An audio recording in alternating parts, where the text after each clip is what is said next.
Духовный рост измеряется не количеством знаний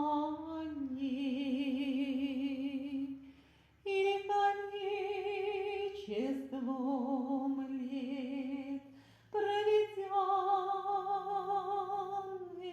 в церкви.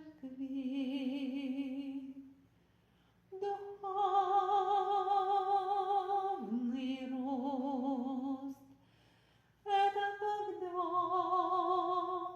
в нашей жизни больше Христа